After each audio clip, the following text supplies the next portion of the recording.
Hello, welcome to Mirror Now special election show Road to Lok Sabha 2024. I'm Shreya Upadhyaya. We're halfway into the elections and all eyes are now on the 13th of May when Phase 4 will be held across crucial seats. With voting in Srinagar postponed into this phase, now a total of 96 seats across 10 states and UTs will go to polls in this phase. Will the TDP-BJP alliance work in Andhra Pradesh? Will star power work for Pawan Kalyan? How much impact would the Maratha quota issue have on voters? How will the heart of Mithila, Darbhanga vote? Do caste fault lines still have their way in 2024? All of this decoded for you with the experts on the show today. But let's quickly, before all of that, get you the overall seats and how this phase 4 of the Lok Sabha elections will pan out. Let's quickly have those graphics up for our viewers where we can show them the total number of seats, how this whole Phase 4 is going to be panning out and the states going to polls in this phase. Andhra Pradesh, 25 out of 25 seats will be going to polls in Phase 4. Extremely crucial southern state for the BJP, TDP as well as other parties. Telangana, 17 seats going to polls. Another crucial southern state for BJP as well as the regional parties BRS. Uttar Pradesh, 13 seats are going to polls in this phase. Remember, Uttar Pradesh will see Akhilesh Yadav fighting it out in this phase. Madhya Pradesh has 8 seats going to polls in Phase 4 of the Lok Sabha elections. There are, of course, several other states and union territories that are going to polls in this phase, but crucial ones being this. Apart from that, Maharashtra, 11 seats will go to vote in Phase 4 of the Lok Sabha elections. Extremely important state. Also, when we look at Maharashtra and the kind of issues that the voters will be seeing. Bihar, 5 seats will be going to vote in this phase, in Phase 4 of the Lok Sabha elections. Very important there. West Bengal, 8 seats are going to polls in Phase 4. Remember, lots of issues, lots of concerns for the voters in this state as well. Of course, we've seen the BJP and TMC fighting it out in this state. So these, remember, are some of the states that are going to polls in Phase 4 of the Lok Sabha elections. Of course, Andhra Pradesh and Telangana remain the top 2 southern states in this phase. Apart from, of course, Madhya Pradesh, Maharashtra, Uttar Pradesh, West Bengal, as well as the constituency of Srinagar that's going to go to polls in this phase. Before I get into, decoding all of these states and issues and the key battles ahead in this phase, let me quickly introduce my guests on the show. I'm joined by Piyush Tanwar, he's research head at ETG. Pratim Ranjan Bose, senior journalist and columnist, is joining us. Maya Sharma, senior journalist, is joining us, and Anurag Naidu, political analyst, is also joining us on the show. Good evening and namaskar to all of you. Maya Sharma, let me start with you, and let me start first with, in fact, all right, let's get into this discussion first, and then let me go to the key battles. How do you see this Phase 4 really panning out? There's Andhra Pradesh, there's Telangana. These are the 2 very important southern states in this phase.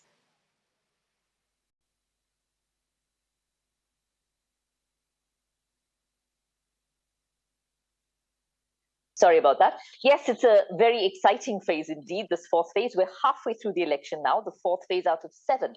And while the other big southern states are done, Karnataka, Tamil Nadu, Kerala, all done, the eyes are now on Andhra Pradesh and Telangana. What will happen? The BJP hasn't had a huge amount of success there so far, but it does have its allies there now. So it will be extremely interesting. And also a very interesting point is at this halfway mark, this campaign, the voting has stretched out so long. I mean, this is the longest election since 1951, 52, since the early 1950s. So we can find that campaigners are also perhaps being stretched a little thin. The rhetoric is getting perhaps a little shriller. There may be a certain amount of desperation among the candidates as well and among the star campaigners. We're finding that perhaps there is indeed a shift in the tone of campaigning. It will be fascinating to see what happens in these seats because this phase, as you mentioned, has such a wide variety. We've got the southern states, we go all the way up to the north, up to Jammu and Kashmir, northern states as well. northern states as well taking part, from West Bengal to Maharashtra. We've got the entire country, aspects of the entire country covered. And the southern states of Telangana and Andhra Pradesh will be watched extremely closely because apart from Karnataka, the BJP hasn't really made huge inroads anywhere in the south. And while Karnataka has been described as its gateway to the south, will they be able to do better in Telangana? Telangana, their position has been improving slightly, but will they be able to do well in Andhra Pradesh in alliance with their alliance partners? So it's a fascinating election, really, and one to be very closely watched as we reach the halfway mark in this massive electoral process. Maya, we'll have to see how it really pans out. Sure. Before I go to my other guest, let me also quickly get you the key contest that is panning out in Telangana first. Let's quickly have those graphics up and the key battles that the state of Telangana will see in phase 4 of the Lok Sabha elections. And of course, the key poll issues that the voters will be looking at. Karimnagar will see Bandi Sanjay of the BJP versus B. Vinod Kumar. Important fought there in the constituency of Karimnagar. Apart from that, of course, there are other important battles that will be seen in Zahirabad in Telangana, where Suresh Shetkar versus BB Patil is going to be playing out, another important seat in the state of Telangana. Remember, Telangana also is going to be seeing a crucial battle in Nizamabad with Arvind Dharmapuri versus Jeevan Reddy. T. Jeevan Reddy of the Congress party there in Telangana fighting it out against each other. Apart from that, of course, other important seats in Telangana, Hyderabad, extremely closely watched contest. You've got Asaduddin Owaisi, his home turf, versus Gadam Srinivas versus Madhavi Lata of the BJP. Madhavi Lata versus Owaisi battle is something that is being very, very keenly watched. In fact, it has caught national attention. We'll have to see how that really pans out and how the voter is seeing this battle. Apart from that, Secunderabad will see G. Kishan Reddy, Union Minister, versus Padmarao Govt versus Danam Nagender. That's going to be a key battle, of course, also for G. Kishan Reddy of the BJP and Union Minister, who will be fighting it out in Telangana Secunderabad seat. Now, these, of course, remain in very, very important battles in the state of Telangana. There are, of course, other issues also that voters are looking at. Of course, these seats will be keenly watched. These battles will be keenly watched. Let's quickly get you the key poll issues in Telangana. The impact of freebie politics on voters, how much of that is taken into consideration when people go out to vote is something that we'll have to see. Polarized poll rhetoric. How much of that has an impact on ground when we talk about polarization and the politics of polarization? Urban infrastructure challenges is also something that Telangana voters will be looking at. Infrastructural woes are something that the voter is concerned with. Disgruntled farmers, of course, this has been a decades-old problem. That is also something that we will have to see how this really pans out. BRS is struggling to regain its lost ground in Telangana with all, the assembly elections being lost and their leader being caught in the alleged Delhi excise policy scam. We'll have to see how it really pans out for the BRS. Phone tapping allegations on the BRS also remain. That is also something that people will be taking note of this election season. These are the key poll issues that remain in Telangana. Let me get in Anurag Naidu on this. Anurag Naidu, for the BRS, it's clearly a survival battle. It's a fight for survival in this Lok Sabha election. They lost the last assembly election. Now, of course, K. Kavita is embroiled in the Delhi excise policy scam. How do you see this really moving forward for the BRS in Telangana? Well, I think you're absolutely correct, Shreya. It's a do or die battle for BRS, and not to forget, not just they lost the election, but there have been people like, for example, Dharan Nagender. You showed about the candidate from Secunderabad. He's a switch from BRS to Congress. So there are people, willing to leave BRS. Of course, they cannot form the government again because again the state elections are 5 years away. But the whole game is how well the BRS would perform in this election so that they can give some kind of a confidence to their existing cadre and the set of leaders who possibly are looking at a shift to a BJP or a Congress. Because, looking by the trends and looking by how the politics of Telangana is shaping up, it looks very clear that going forward, it may just turn out to be a bipolar contest between Congress and the BJP going forward. So the leaders will definitely watch out for the performance from the BRS and how well their leaders are successful in leading the campaign. And not to forget, it becomes even more important because the last elections in the assembly, the majority of the seats, close to 32, 33 seats, BRS got only from the Hyderabad city, the GHMC city limits, and the Hyderabad, the urban and the suburban areas.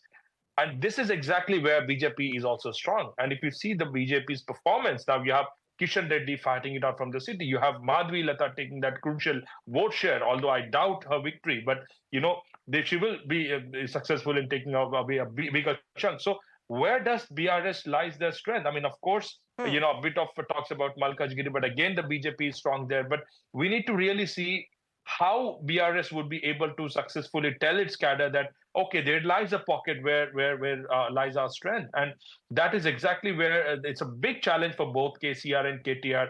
How do they give that kind of confidence through this election result that we are very much in the game, and you may bank on us for bringing the government back in the next upcoming elections 5 years down the line. So yes, you're right. It is a battle of survival for BRS, no doubt. But not to forget, very interesting, although the government is run by the Congress party, the BJP last election had one more seat than the Congress in the race. Even now, it looks like BJP will race ahead in terms of the seats that they're going to win out of the 17 seats. And if that happens, make no mistake, it is going to be a BJP versus Congress in the state for the next 4 years. And there'll be a very interesting contest going forward. And that will raise a big question towards the relevance and the existence of BRS party as it, as a whole.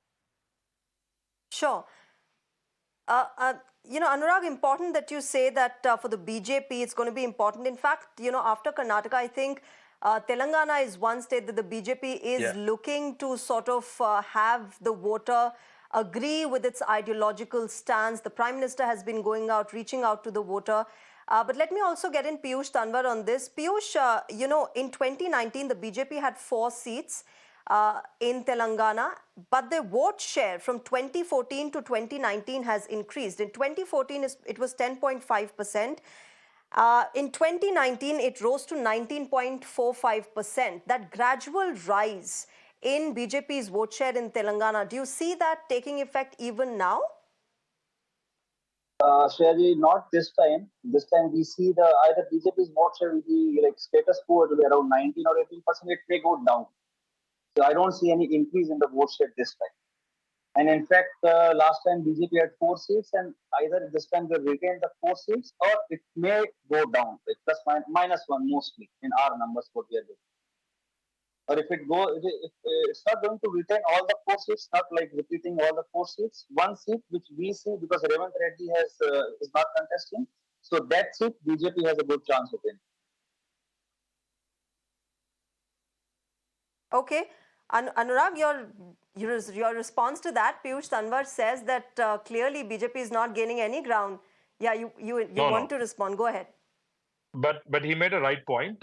Itala Rajendra is expected to win from Malkajgiri, looking to be in a very good position. Like for a few of the seats that I can really say that BJP will take away would be Itala Rajendra Malkajgiri, would be Bandi Sanjay, would be Darwin Dharmapuri, right? 3 seats again. I can also tell you, I'm very honestly telling, not taking one side, but I can also clearly see our Raghunandan Rao winning. It's got a good traction and it's almost there. So I can clearly see 4 to 6 seats where BJP, and of course not to forget Chevala Konda Vishweshwar Reddy, the 5th seat. So I can probably get you another 1 or 2 seats here and there, but I would definitely see close to 8 to 9 seats for BJP in this election. Definitely more than 4 at any in any parameter any day.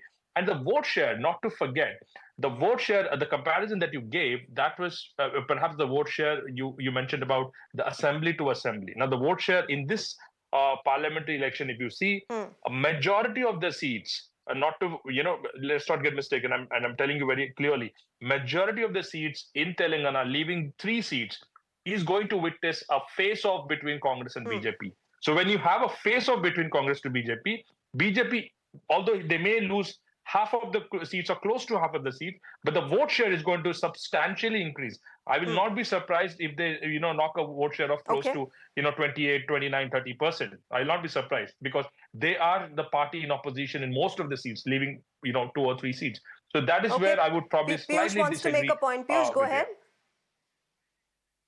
See, what we have seen on the ground is SC/ST Muslim, which is close to 40% in Telangana. They are completely consolidated towards INC. Now we are left with OC and BC, which are actually split between BJP, Congress, and BRS. So 40% we clearly see SC/ST Muslims are clearly towards Congress. So I wouldn't say like the Congress in a bad. I don't see Congress in a Congress for us. It is at around 10 to 12.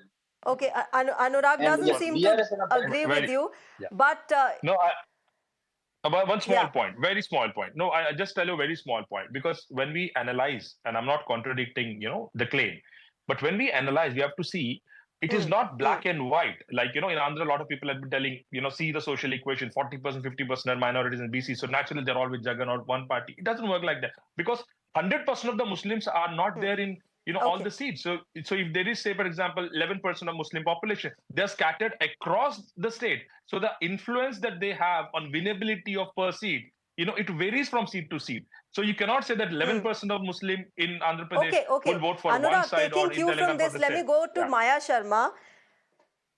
Yeah, Maya Sharma, let me just talk about one of the most interesting battles that's panning out in the Hyderabad constituency, Madhvi Lata versus Owaisi. Yes.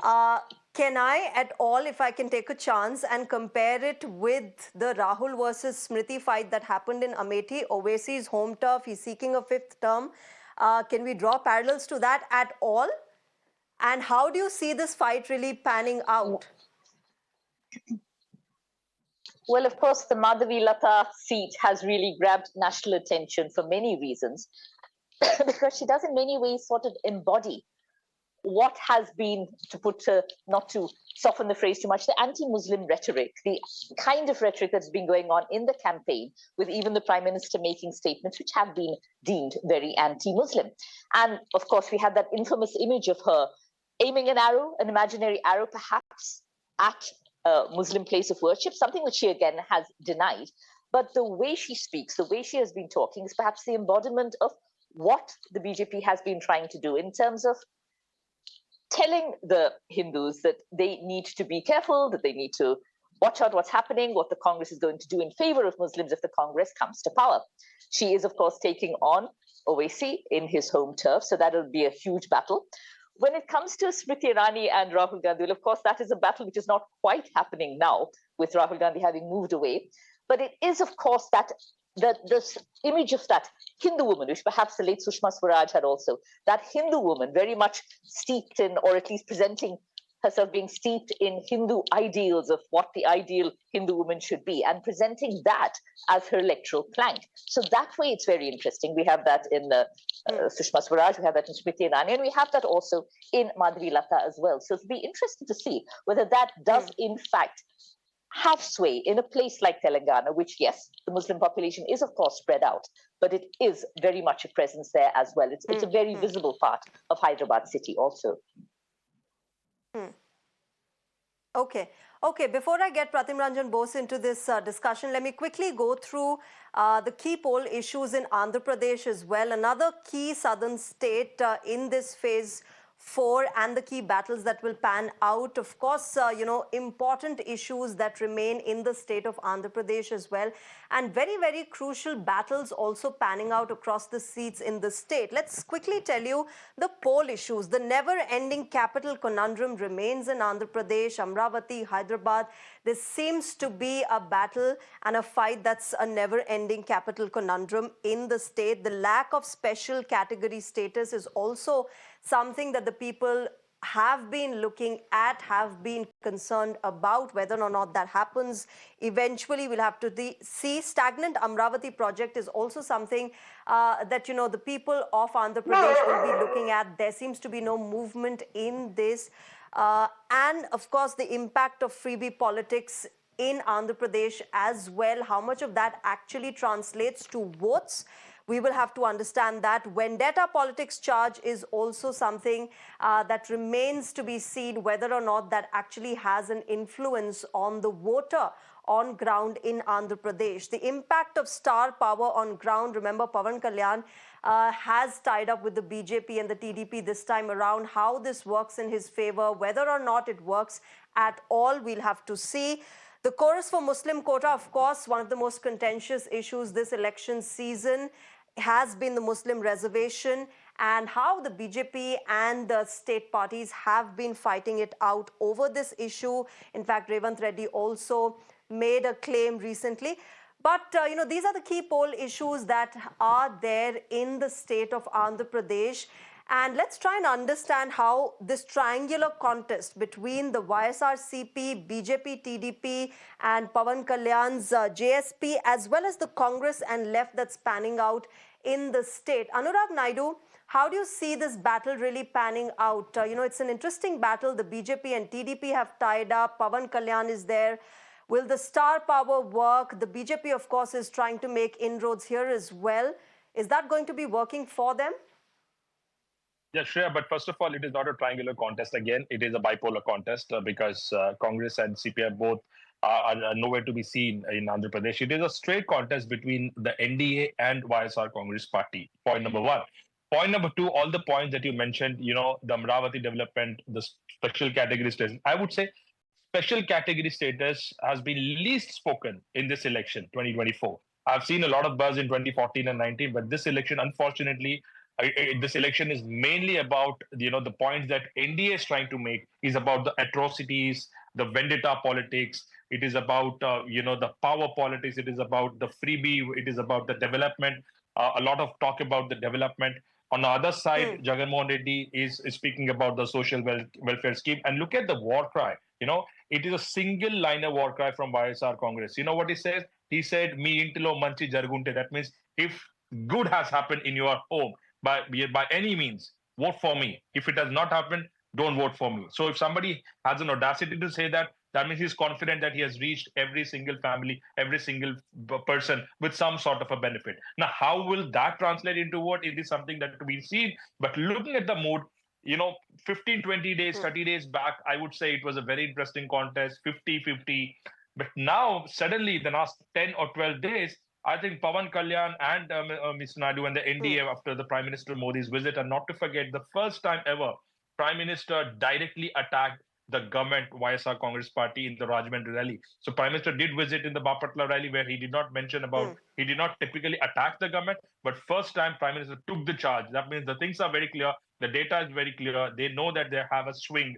You never know how big it is going to be, but the momentum slightly looks to have shifted towards the NDA. And that is exactly why you see Prime Minister and Chandrababu Naidu, Pawan Kalyan with this, this enhanced body language, the positive body language. And it shows up, and look at the kind of, now let's also not to forget, this state is heavily dependent on electioneering, not to forget the schemes. These 2-3 days is going to be very crucial. And not to forget, I'll tell you a very interesting thing. A lot of star campaigners which were otherwise invited. I'm sitting right now in Vijayawada. I'll tell you with the first-hand experience, right?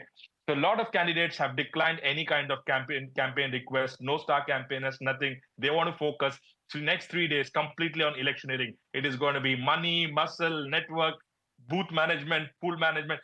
So these 3 days, the clear contest is, who spends more, who gets the voters to vote, who manages or captures the booth, and who gets it away. So this is a very typical politics that is going on right now in Andhra Pradesh, and very interesting to see what wins, because both the parties are heavily loaded into this, this contest, and it is definitely a tough contest. But I somehow get a feeling that, and we can talk again on fourth, that it is a slight swing towards Pratim, the NDA, Ranjan, Bose, and they have gained some kind of momentum. I'll not be surprised if BJP ends up getting 2 or 3 seats as a member of parliament here.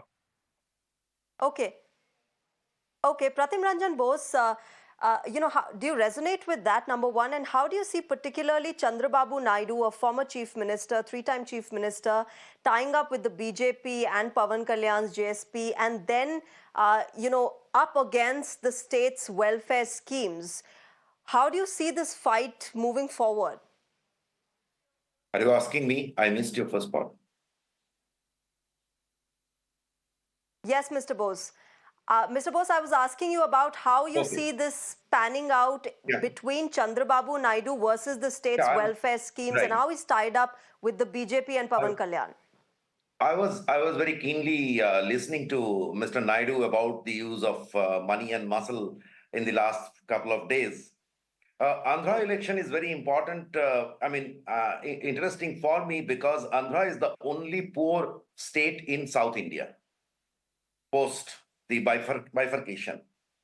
So I keenly watch it that about the political movements that happen there. So this time he was right. So far as my information goes, that in the last 15, 20 days, it has moved towards, and the BJP camp is looking very confident to come back. It is probably going to be quite in favor of BJP. Now, interesting part is about the freebies. This election has two particular polls. One is the freebie politics that was sort of picking up in the country for some time. It has Congress had lost Rajasthan and Chhattisgarh despite opening up on those old pension scheme and this and that. And I believe in this election, if the Congress goes down, that will be quite a benchmark on the freebie politics. I mean, the politics should understand that it is not just go and open your war chest and that goes to that is going to fetch the votes. I am not saying the same thing about West Bengal. There can be some point over there.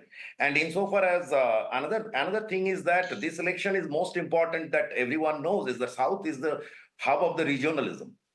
So this election will probably set the agenda that South is finally coming, there is a mainstreaming in terms of politics of South. These two are, so from that perspective, Andhra is of course a little different from that. Andhra had always been Congress and etc. So that's it. Okay. Piyush, let me understand from you particularly about the Godavari Delta region. Anurag, I'll come back to you. Let me just finish this point with Piyush. Piyush, Godavari Delta region has been dominated by SCs, STs and OBCs as well as other minorities. And traditionally, correct me if I'm wrong, that they've gone with the YSRCP. Do you see that trend continuing? How do you see the dynamics playing out, particularly in the Godavari Delta region? Godavari Delta region is dominated by one more community, that is Kapu community, if I am not wrong, and that's what we are getting in the data. So Kapu community, what we see is split. It is like Pawan Kalyan comes from the Kapu community, and there was actually a long-lasting demand from Kapu community. They are the dominant caste in the state, number-wise, but there was no CM from this Kapu community. So what we have seen is Kapu community was supposed to be towards JSP and TDP alliance plus BJP, but what we see is split. Those slight S towards JSP, but it's not completely towards JSP. We don't see Kapu, one-sided voting for JSP. But now goes for the SC, that is Mara and Madigas, and tribal communities, if I'm not wrong, there is Yanadi community. So in ST and SC, we see they are towards YC. And one thing I want to add... Anurag, you wanted to make a point, please go ahead. Yeah. Thank you, Anurag ji. In Andhra election, for us, what we have seen, the key factor is women. Well, I think everyone is missing out on that women factor, which was the key factor in Madhya Pradesh as well. And let's say, if you say, when we talk about the freebies, yes, let's say in Rajasthan and Chhattisgarh it did not work, but in Madhya Pradesh it did. So it depends, it's not every time that freebies will go against the government. Sometimes it will work in the favor of the government. But it's mostly how do you, you are giving freebies, but how do you, using your media or advertisement, how do you, tell people that we are giving you the freebies, so just, don't take it for granted. You have to vote for us. So same goes for the Delhi. So Delhi, we have seen they have formed the government in 2013 and then repeated in 2019, or maybe 15 and 20. Sorry, my bad. So it's not necessary that if you're giving freebies, it will always go against. We see in Odisha also, Naveen Patnaik government, before that his father, freebies are there and they are winning continuously. Sure. Interesting, Piyush, there that you say it. Anurag, please make your point and then I go to Maya Sharma. No, I just wanted to make a quick counter and correct Mr. Bose in his information. Andhra Pradesh is not the poorest of the southern states, sir. It is, it is the eighth richest state in India. It has a GDP of 15.40, lakh crore, much ahead of Kerala and Puducherry. So let's not make these comments. It is not. It is definitely. Let me also tell you, it is the highest exporting the sea business in the whole of India.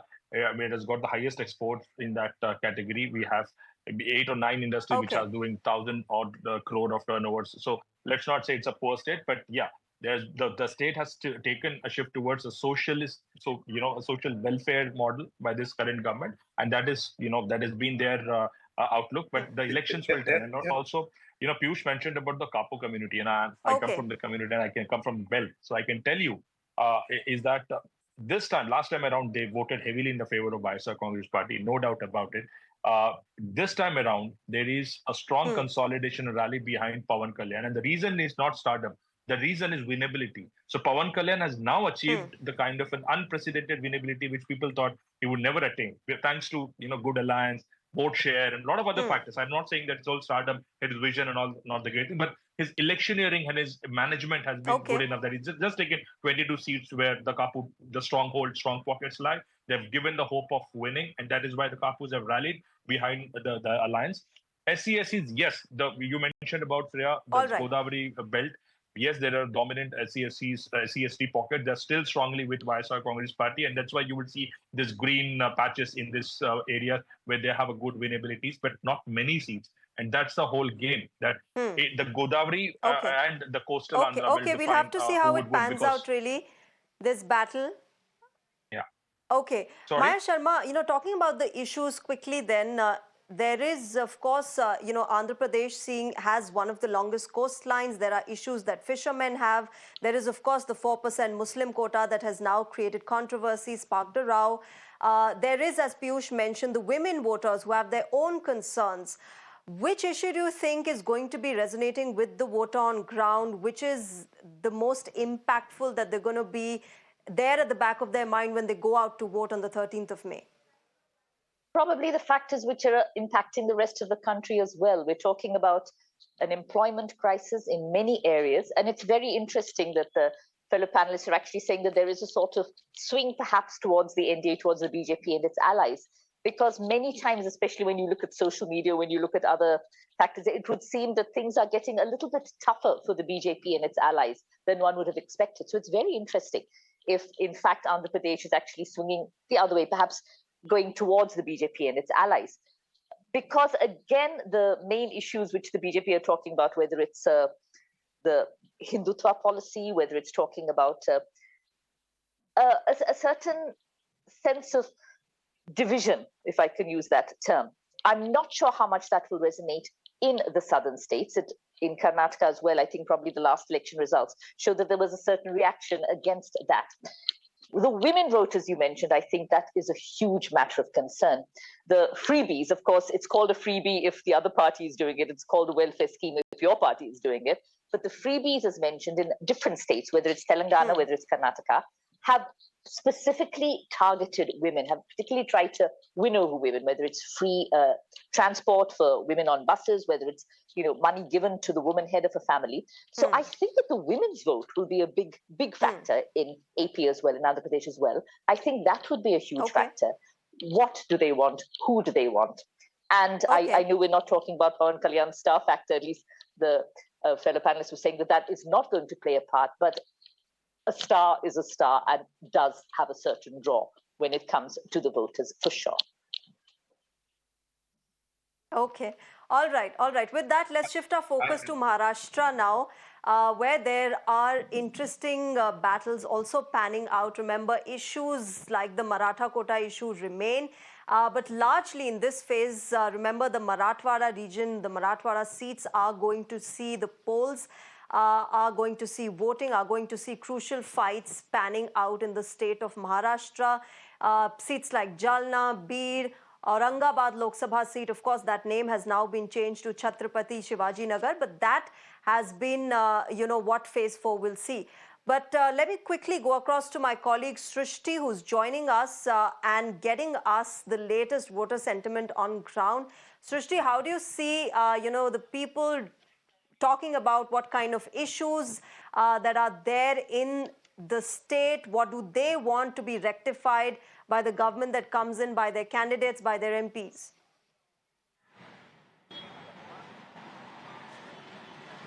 Well, of course, the crucial seats of Marathwada are going for polls in next few days, and especially people will be eyeing on the seats like Jalna and Chhatrapati Sambhaji Maharaj Nagar, which was recently changed, which was recently name was changed of it by the state government.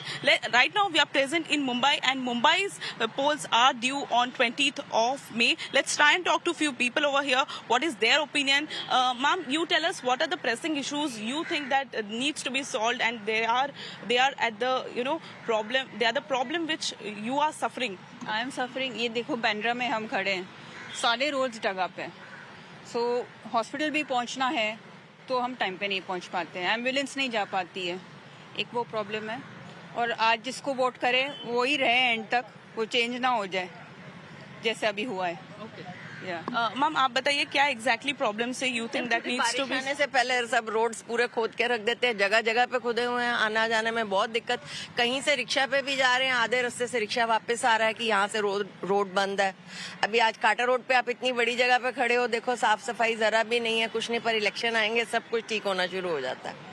Ma'am, आप vote देने जाएंगी तो क्या आप ये सोचेगी कि ये जो पर्सन है क्या वो पॉलिटिक्स के बारे में ही बात कर रहा है या फिर मुद्दों के बारे में बात करना है जो आपको कंसर्न करते हैं? हाँ, तो हमारे जो कैंडिडेट हैं तो हमें तो यकीन है कि दे विल डू जो मेरे माइंड में है। हमारा एक्सपीरियंस तो यही रहा है। पोल्यूशन का भी काफी ज्यादा इशू हुआ है मुंबई में, काफी ज्यादा कंस्ट्रक्शन साइट्स है, almost more than 10,000 construction active sites are there in city. What are the things that needs to be done by government you think on the first hand? पहले तो नॉइज पोल्यूशन पे ध्यान दिया जाए, because हमारे चारों तरफ कंस्ट्रक्शन हो रहा है, तो नॉइज पोल्यूशन से तो हम बहुत परेशान हैं। ऑफकोर्स दूसरा ये जो धूल मिट्टी का इशू है। सर, आप बता दीजिए क्या एग्जैक्टली आपके इश्यूज है जो आपको लगता है कि मुंबई में सॉल्व होंगे? मुंबई में सबसे पहले तो मैडम ये जो इलीगल कंस्ट्रक्शन होता है, जो बिल्डिंग इतनी सारी बनती है, उसका कुछ प्रोडक्शन तो होता नहीं है। कोई बिल्डर लोगों का काम हो रहा है, बिल्डिंग बनते जा रही है, फिर जितने लोग ज़्यादा रहेंगे उतना पोल्यूशन फैलेगा, वो प्रॉब्लम है। फिर रोड को फिर प्रॉब्लम होएगा, फिर ट्रैफिक होएगा। तो पहले ये सोल्यूशन तो सही हो गए। तो बेसिक प्रॉब्लम आपका रोड है, आप कह रहे हैं, इंफ्रास्ट्रक्चर है। सर, आप बताइए ऐसे क्या मुद्दे हैं जो आपके ध्यान में रहेंगे जब आप वोट देने जाएंगे तब? मैं ये ध्यान में ये रखूंगा, जातिवादी ना हो, रोजगार मिले, सबको काम मिले, क्योंकि यहाँ जब से यहाँ राजनीति में आप देखे भूकंप आया है, इधर के लोग उधर जा रहे, उधर के लोग इधर। पब्लिक का क्या, जो पब्लिक की जो समस्या है, गटर वाटर मीटर, उसमें तो कोई ध्यान नहीं है। हमारा मुद्दा ये रहेगा कि जो उसको पब्लिक के साथ में रह गए, पब्लिक को न्याय मिले, रोजगार मिले, उनका काम होए। Thank you, sir. Thank you for connecting with us. So these are the sentiments from Mumbai. What people are saying is that those politicians, those party leaders who will be dealing with their own issues, then they will cast their votes to them. They should think about the basic issues which are there in the city. And most prominently, what people are saying is that the infrastructure issue, the roads issue, and the pollution issue, which is the main thing wherein the Mumbaikars are suffering. Right, Srishti, thanks very much for joining us and getting us those voices from the ground. Let me go across to my guests on the show. Maya Sharma, you heard the voices there. You heard people's voices. Their concerns are infrastructural woes. Pollution remains an issue, of course. But interestingly, in this phase 4, one of the key issues for decades now has been the Maratha quota, for which we've also seen, protests happening. Does that actually resonate with the younger generation as well this time around? I think in many states around the country, there's a feeling that the people of the state are not getting exactly what they deserve, what they needed. So whether the younger generation actually feels that is an issue, whether they focus more on, it ties in, doesn't it, with unemployment, with the need for jobs.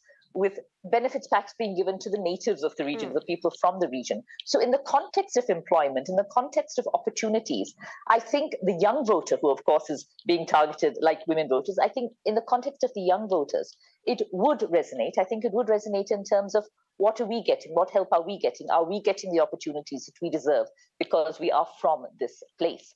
So it would, I feel, have a resonate among young voters as well. I think they would be in favor of this. Piyush, how do you see this region really voting in terms of the dynamics, in terms of the demographics at play here? How do you see, the voter taking in the kind of issues that they are concerned with in this phase?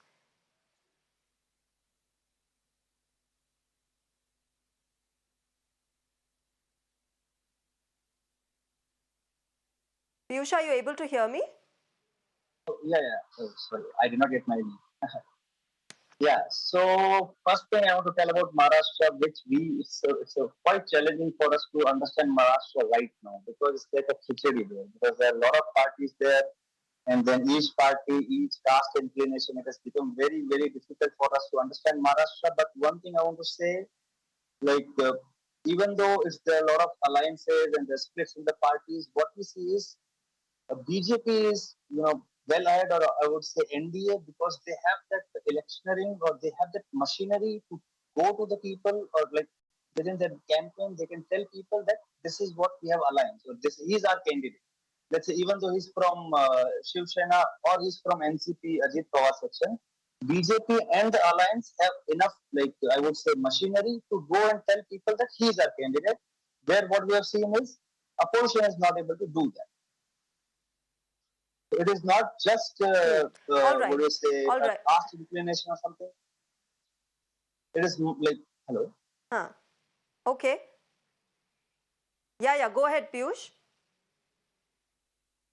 Yes.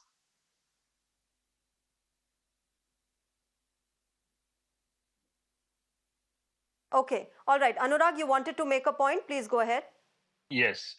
Shreya, so Maharashtra, right? So although I was born in Andhra Pradesh, I grew up all of my life in Maharashtra and I was a Maharashtrian bona fide. So one interesting thing about Maharashtra is one such state that has the politics, I would say the politics of Maharashtra, if you leave this recent episodes of party breaking, Tod Ford, it is one of the best quality states in terms of, producing quality, doing quality politics. Maharashtra has never got carried away with electioneering, typically.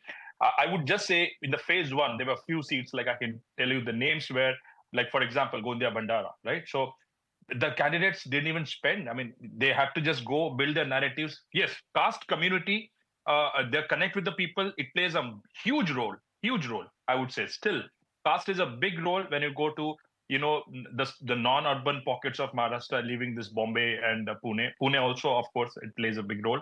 But it is more a narrative. It is more the leader, and it is more how well he connects with the people defines the Maharashtra. For example, the seats that are going for this election in phase 4, let's take example of, say, for example, of course, Nandurbar with Hina Gavit is a clear seat, but let's take an example of Ahmednagar. Now, Nilesh Lanke. Now, Mr. Nilesh Lanke is, he's not a heavyweight against whom he's pitted. He's not somebody who has got the blessings of the BJP high command, everything. But he is a first generation politician from the family who stood up against, the NDA, who's saying that I'm going to win. And all the indexes are showing that Nilesh Lanke would win this seat, right, for Sharad Pawar. So these are nothing to do with election engineering. For example, I can also take, names of Bede. Bede is also going to witness a very interesting contest, although we see that Pankaj might have an edge. But it is not a contest taken for granted. So Maharashtra, this time around, mark my word, it is going to throw up an interesting combination of the seats. You will see, of course, BJP getting the single largest party, according to me, but Maharashtra is going to spring a surprise for the NDA. I don't know to what extent, but I can tell you for sure that Maharashtra is going to spring a surprise. Let's see how and when that happens, Anurag. But I have to slip into a short break. On the other side of the break, we talk about the other states which are going into polls: UP, Bihar, Odisha, West Bengal, as well as the important Srinagar constituency. Stay tuned to Mirror Now.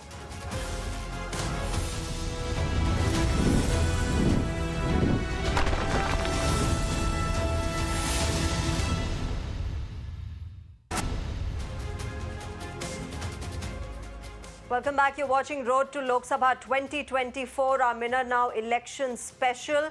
West Bengal is one of the crucial states that's going to polls in phase 4 of the Lok Sabha elections. My colleague Shreya is in fact joining us and getting us people's voices. Let me quickly go across to her and understand what people want in this year's election. Shreya, what's the general sentiment that you're picking up on the ground? What are the voter concerns? What are the issues they're looking at this election season?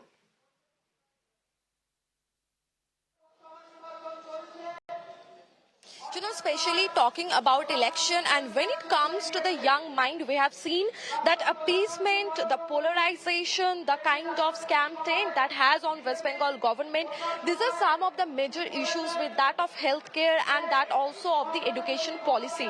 I have some young people with me joining me right now, and they are all first or second time voters. Let me in fact go across to them and try to understand what exactly they want to talk about. I want to ask you, you are a first time voter, I believe. You're going to cast your vote. What is going to be a major issue for you while you cast your vote? And do you also believe that there has been a lot of scam taint on the West Bengal government recently? Is it going to affect your vote? Okay, so like she said, I'm a first-time voter, so I think it's very important to keep certain things in mind when I'm casting my vote. The first thing would definitely be the scams that are kind of coming out in the limelight recently. What is very astonishing to see is that all these years, just before the elections, we get to know about so many money laundering cases that are happening, and the ED and CBI suddenly come on their foot when they are working. All these while I don't know what was happening in the country, and suddenly all the money that was under the desk is coming up today. So I think it's kind of questions you. It kind of makes you question that what was the government doing for all so long and why now. So that is one thing that I'll definitely keep in mind while I vote. And secondly, another thing is this appeasement politics that is happening both in the center as well as the state. We see how minority community is being marginalized as well as appeased by some parties, and they don't realize that that kind of creates an angst between the minority and majority, and that is not something we want in a country. Okay. Let me in fact also go across to more people. I want to ask you particularly about the implementation of the CAA. You are a person who comes from a minority community. Tell me how it is going to affect you. No. First of all, the thing is, the ruling government of BJP, they have implemented CAA and they have notified about it on the basis of a few religions, and they have excluded Muslims, especially. Now the question arises that why did they need to exclude Muslims if they want to give shelter to the minorities or the refugees from other countries? What is the main intention behind excluding the Muslims? That is the thing. If you want to include the refugees, why are you discriminating on the basis of religion? And also now in India, they are saying that first of all you have to apply for NRC and on something like a CAA, and you have to prove your citizenship. Why? Because we are already citizens. Why are we going to apply for the CAA, or why are we going to apply for the NRC? Like we have seen in Assam, a lot of people have applied for it and they have been stripped of their citizenship, and they have been taken away of their rights, voting rights and other rights also. So we really fear that this might be an attack on the minorities. Okay, Shreya, especially young voters, of course, expressing their concerns, the issues that they will be looking at. But thank you very much for joining us at the moment. Let me quickly go across to Pratim Ranjan Bose. Pratim Ranjan Bose, you heard the voices from the ground, the young voters who are, expressing their concerns, their issues. But what, according to you, will be perhaps the most impactful voter concern that will dominate the West Bengal elections? See, in West Bengal, if you go, as in Maharashtra, if you just take the response in Bombay, it really doesn't count because they vote by 40%.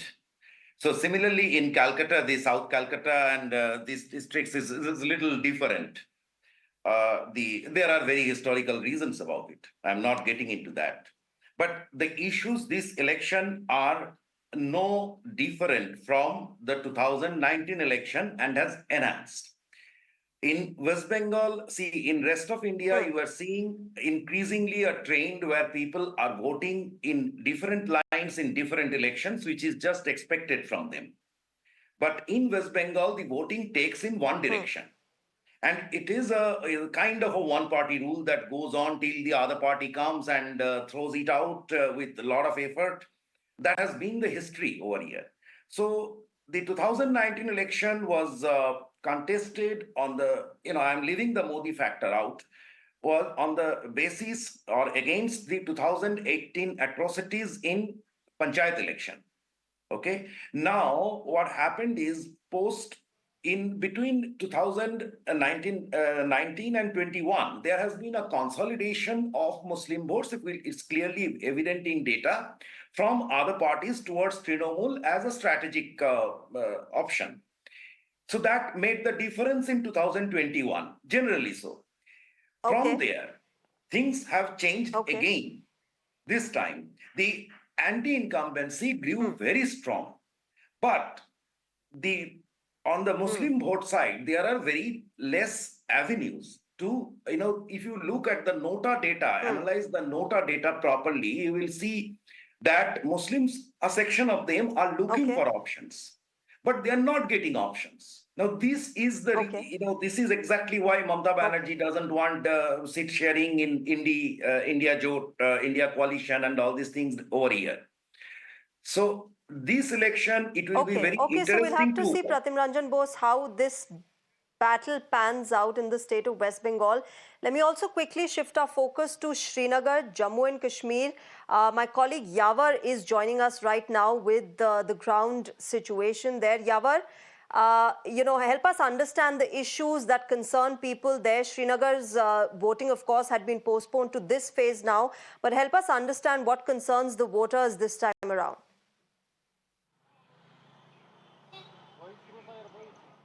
Well, exactly. First of all, the voting for the Anantnag has been postponed. However, Srinagar is going for the polls on the 13th of May in the 4th phase. We have some of the people joining us from the Srinagar. Let's have a word that how they are witnessing this election, since this is the first election after the Senate opposed Article 370. इस election की अगर हम बात करें, क्या-क्या ऐसी चीजें हैं, क्या-क्या ऐसे मुद्दे हैं जिनको लेकर वोट करना चाहिए? देखिए, वादी कश्मीर के हालात सभी लोगों को मद्देनज़र है कि वादी में कैसे हालात थे। अगर इनमें सुधार आ गया तो इसके बाद अगर फौरी तौर पे इलेक्शंस का भी यहाँ से ऐलान हुआ तो बहुत सारे तवक्कात है हमारे नौजवानों को कि यहाँ की सरकार जो है या सेंटर की मरकज़ की जो सरकार है, जो इलेक्शंस हो रहे हैं, तो इसी एतबार से लोग वोट डालने की कोशिश करेंगे कि अगर उन्हें लगता है कि जो हमने पीछे देखा वो आगे ना देखें। आगे देखने का मकसद यही है कि अगर यहाँ पे मरकज़ी सरकार ने ये दावा किया था कि यहाँ पे स्टोन पेल्टिंग या मिलिटेंसी में इन्वॉल्व जो लड़के हैं, सबसे बड़ा उसकी वजह जो है वो यहाँ पे बेरोज़गारी थी। तो अगर आपको लगता है वही वजह थी, तो अगर अब इलेक्शंस हो रहे हैं तो उस चीज़ के सुधार के लिए आपको चाहिए कि किसी भी हालत में जो यहाँ की बेरोज़गारी है उसे मिटा दिया जाए। जो हमारे नौजवान आज वोट डालने की कोशिश कर रहे हैं और हमें ये भी लगता है कि आज पहली बार यहाँ पे जो बाइकाट हुआ करता था वो देखने को नहीं मिलेगा। ये सबसे बड़ी बात है, ये सबसे बड़ी जीत है। लेकिन मरकज़ी सरकार या यहाँ की सरकार जो भी होगी, उन्हें चाहिए कि अगर अब नौजवान वोट डालने निकले हैं, जो भी उनकी तवक्कात है, उन तवक्कात पे मरकज़ी सरकार पूरा खरा उतरे। अभी भी वादी में 60,000 के करीब ऐसे। अगर हम बात करें इलेक्शंस की, आप भी यूथ हैं, इस बार किन मुद्दों को लेकर वोट देना चाहिए? I have paucity of time. I'm afraid I won't be able to continue with this. But thank you very much for joining us at the moment, Yavar, and getting us those voices. Of course, Yavar, my colleague, getting us the voices from Srinagar. Voter concerns remain there as well. We will be seeing voting in this phase. But apart from this, remember, Uttar Pradesh, Bihar, Odisha, they're all going to vote. In Bihar, of course, you have Palturam factor versus RJD's Tejasvi Yadav. In Uttar Pradesh, you have Akhilesh Yadav on the Connaught seat, how it pans out for him. And Odisha, of course, the BJP alliance breaking, and how the BJP and BJP will be doing in the state, we'll have to see. But at this moment, I'll have to wrap this up. Thank you to all my guests, Maya Sharma, Piyush Tanwar, Pratim Ranjan Bose and Anurag Naidu for joining us on Road to Lok Sabha and sharing your thoughts on Phase 4 of the Lok Sabha elections. Thank you very much to all of you for joining us this evening. Bye-bye.